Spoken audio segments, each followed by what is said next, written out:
Hello, everyone, and welcome to Tauros All Access. This is the Monday recap episode presented by the Minot Family YMCA. I'm Edward Neiman, joined alongside by Kobe Brault. Kobe just came back from Watford City, wrapped up the 5th annual war in Watford. Tauros and Bobcats split 1-1, and it was our first look at some new guys on the ice, as well as 10 returners for the Tauros after their Central Cup winning season last year. Yeah, it was a really fun weekend, kind of a tale of two nights. That's typically how the war in Watford's gone, pretty much a split every year. You can almost bank on that. Tauros got the 5-1 victory on Friday. Jack O'Hannison got the party started. Stop me if you've heard that before. But also had an incredible power play goal. Actually, the only power play goal on the weekend for the Tauros. Ended up going just 1 for 10 on the power play this weekend. But talking to Coach after the game, they hadn't even really worked on the power play yet in camp, and that one goal on Friday was pretty impressive, having no run through. Ian Spencer also got a goal on an assist from John Small, and Leo Kabulis had a pretty filthy wrist shot. I'm sure you guys saw that on the highlights from our Instagram on Friday. But all in all, great night Friday. Definitely looked like the first preseason game for both teams. Guys still getting their legs underneath them. Saturday night, obviously a different story with the 4-0 shutout loss. They still outshot the Bobcats 30-23, but the Tauros split goaltending duties while Tomas Anderson played the whole game for the Bobcats, stopped all 30 shots that he faced, and had some really, really nice saves to go with that. But yeah, it was a good first look at this year's team. What were your impressions of it? Yeah, and you talk about the tale of two games. First game Tauros, we saw a lot of those returners out there, resulted in quite a bit of chemistry out on the ice. I think, really that pedestrian first period, but beyond that, Tauros really started to feel it out there. The passing was crisp. You talk about that goal with Leo Kabulis. Really good passing on that one down the ice, working on the rush.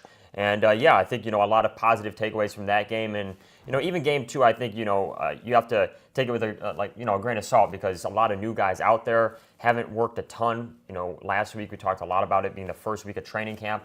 First week of training camp is more than anything this conditioning, getting the guys physically fit and ready to begin the year, and they really haven't worked and fine-tuned a lot of those things. So, we'll move on to next weekend. Tauros at home against the Norsemen. Maybe a little more of a strategic look, especially from the newer guys in that series. Yeah, and I was talking with Coach after Friday night's game, and he kind of pointed out that it's a bit of a different mindset this year. Usually the war in Watford's the last preseason weekend before the showcase, but obviously this year it was the first preseason weekend. So obviously, like you said, St. Cloud coming to town this weekend. First year that we're playing 2 division opponents in the preseason in favor of an NA3 team or a USHL team. So, it'll be some familiar faces for sure, but obviously the evaluation process is a little different than in years past for this past weekend. But all in all, just a real fun time. Always a great time out at the Rough Rider Center. But, we got to give a shout out to everyone at the Rough Rider Center for the production side of things.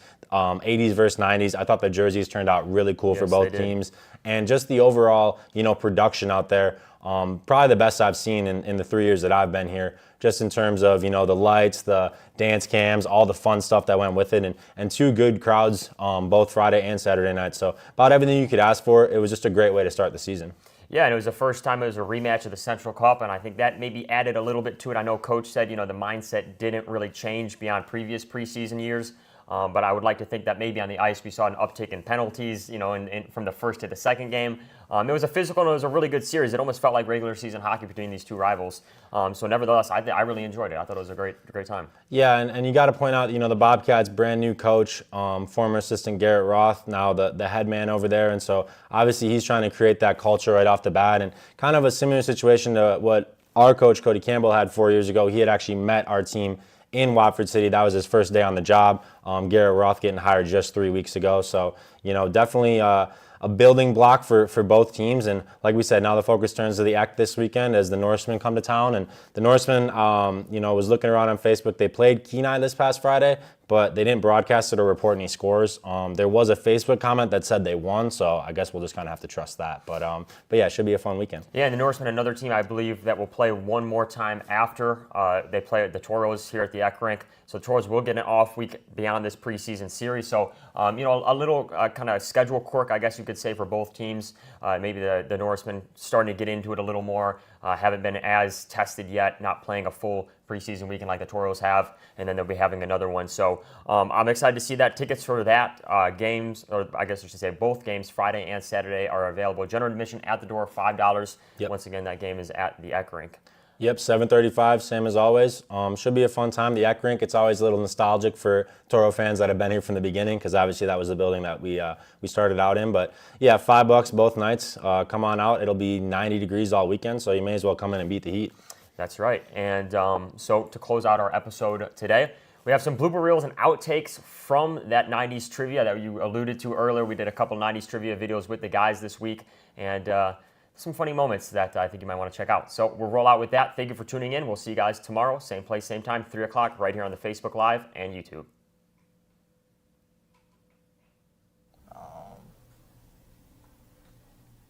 I don't know, man. No idea. The Backstreet Boys. Oh my gosh.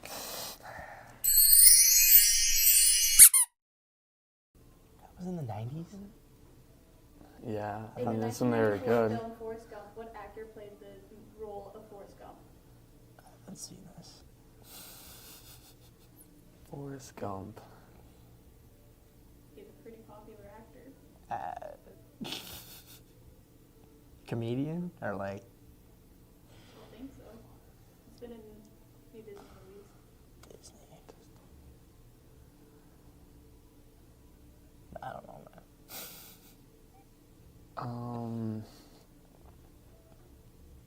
Disney's tough.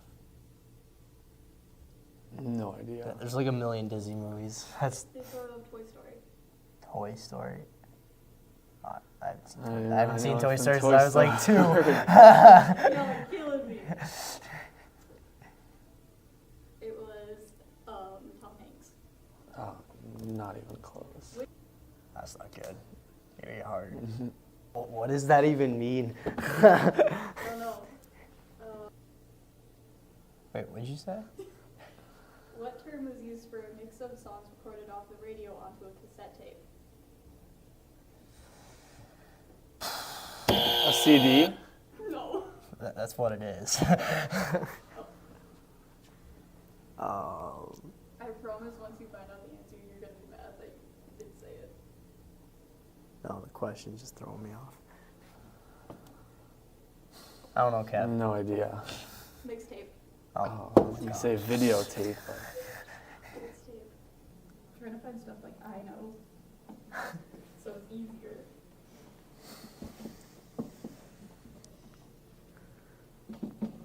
She's gonna give us a really hard question. Yeah. She's gonna think it's easy, but it's not gonna be easy. No, I'm looking. But, okay. Is it One Direction? No. Is it Nirvana? No. NSYNC. Oh. No, I wouldn't have known that. How do you guys not know that? I've never heard of that Anything name. I just know the things songs. With, things with music or Things not with my- music in the 90s are just a toss-up. Not my thing. It's a type of ice cream, a flavor of ice cream. Vanilla. I know there's a second part. The second part is in the song title. Vanilla Ice. There you go. I was gonna say Vanilla Baby. Ronald Reagan. No. Who was around before us? It's like before Bush. I don't know why I was gonna say Obama.